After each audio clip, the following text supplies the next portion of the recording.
नमस्कार मित्रों, संस्कृत साहित्य एवं संस्कृति के चैनल पे मैं डॉक्टर हरिनिवास वैराग्य शतक में आपका स्वागत करता हूं।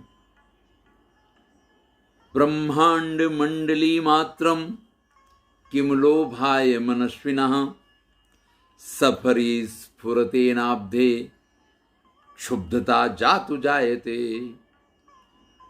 भैया एक बार पिछले श्लोक में बात की थी, ब्रह्म के साथ अपने मन को लगा दीजिए। एक बार जब आप ब्रह्म की सत्ता के अंदर चले गए, एक बार जब आप उसके शासन में पहुंच गए, एक बार जब आप उसके घेरे के अंदर उसके बन के उसकी शरण में पहुंच गए, तो फिर इस संसार के कोई लोभ मोह माया मद मत्सर कुछ भी है वो आपको अपनी तरफ नहीं खींच सकता है। क्योंकि फिर तो आपका मन जो है ना अथाग समुद्र जैसा हो जाता है। और ये विषय तो बड़े ही क्षुद्र हैं। ये क्षुद्र विषय फिर आपको अपनी तरफ आकर्षित नहीं कर पाते हैं। बड़ी सुंदर उपमा दी है। सफरी नाम की एक छोटी सी मछली हुआ करती है।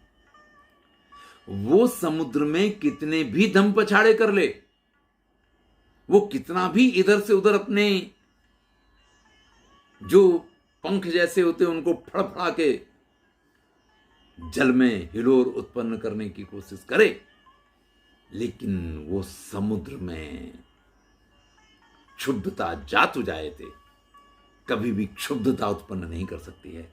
यानी उसके हिलने डुलने से समुद्र की उत्तंग लहरें नहीं उठा करती हैं। कोई व्हेल जैसी मछली ही जब करवट लेती है ना, तो ही समुद्र का पानी ऊपर उठता है। तो एक बार आप जब समुद्र की तरह हो जाएंगे उस ब्रह्मांड नायक की छत्र छाया में पहुंच के, तो फिर विषय आपके मन रूपी समुद्र में अपनी आंधी लाने में, अपनी हिलोरें उठाने में, अपनी सुनामी लाने में कभी सक्षम नहीं हो पाएंगे। इसी बात को कहते हैं यदासीद अज्ञान स्मरतिमिर संस्कार जनितम तदा दृष्टम नारी मय मिदमशेषम जगदपि इदानीमस्माकं पटुतर विवेकांजनजुषाम समीभूता दृष्टि त्रिभुवनमपि ब्रह्म मनुते। ये जब अज्ञान के समुद्र में डूबा हुआ था, संसार के विषय ही मेरे लिए सब कुछ हुआ करते थे। स्मरति मेरे संस्कार जनितम, स्मर कहते हैं कामदेव को, कामदेव रूपी अंधकार मेरे सिर पे सवार था। देखिए, काम एक उद्दाम भावना है, लेकिन श्रीमद् भगवद गीता में भगवान श्री कृष्ण कहते हैं कि जो धर्मयुक्त काम है ना, वो भी मैं हूं।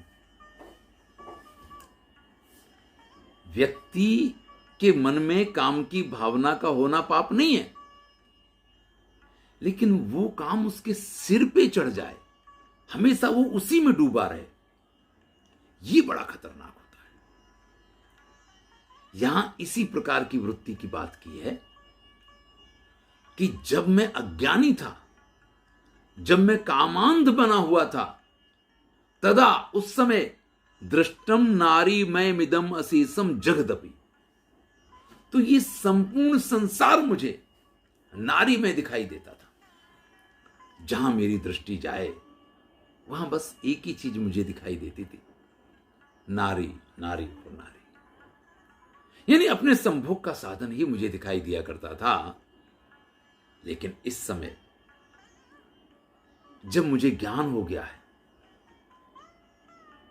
उत्तम विवेक का अंजन ज्ञान रूपी काजल जब मेरी आंखों में लग गया है, अब मेरी आंखें जो पहले खुली होते हुए भी बंद थी ना, अब वो बंद नहीं है।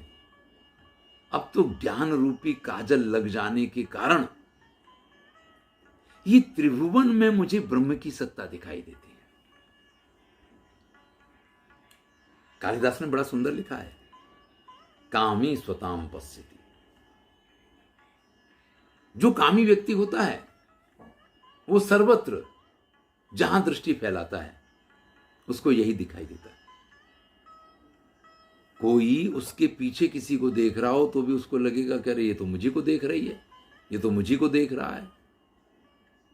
सामने वाले का हर क्रियाकलाप हमने मन में अगर ये निर्धार कर लिया कि मेरे लिए है, तो काम भावना में डूबा हुआ व्यक्ति सर्वत्र सिर्फ और सिर्फ सावन के अंधे को हरा ही हरा दिखता है। उसी प्रकार से काम दृष्टि से ही संपूर्ण संसार को देखता है और तब उसको जहां भी दिखता है वहां काम का साधन ही दिखाई देता है।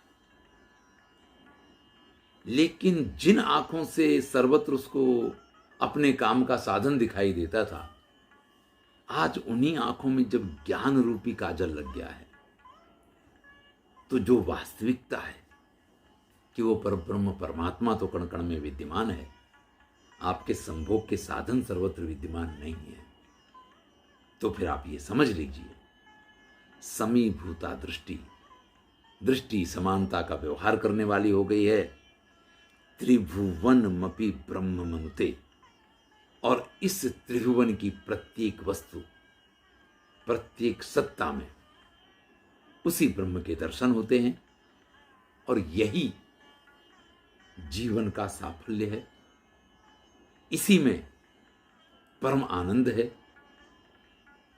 आप जहां आनंद ढूंढते हैं वो तो क्षणिक है, आज है, कल आपको उसकी प्राप्ति नहीं होगी तो दुखी, अधिक प्राप्ति हुई तो दुखी। लेकिन ये ईश्वरीय है। ये जब आपको ज्ञान रूपी काजल लग जाए और सर्वत्र ईश्वरीय सत्ता का दर्शन होने लग जाए, तो फिर भैया इसमें कुछ भी ऐसा नहीं है जिसमें आपका कुछ बुरा होगा या जिसमें कुछ भी आपको अशांति देने वाला हो। उसमें आपको सिर्फ और सिर्फ आनंद और आनंद और परम शांति की ही प्राप्ति होगी। धन्यवाद। मैं हूं डॉक्टर हरिनिवास और आप सुन रहे हैं वैराग्य शतक। आनंद लीजिए। अच्छा लगे तो अपने मित्रों के साथ शेयर अवश्य कीजिए। चैनल सब्सक्राइब नहीं किया है तो सब्सक्राइब कर लीजिए। मैं हूं डॉक्टर हरिनिवास।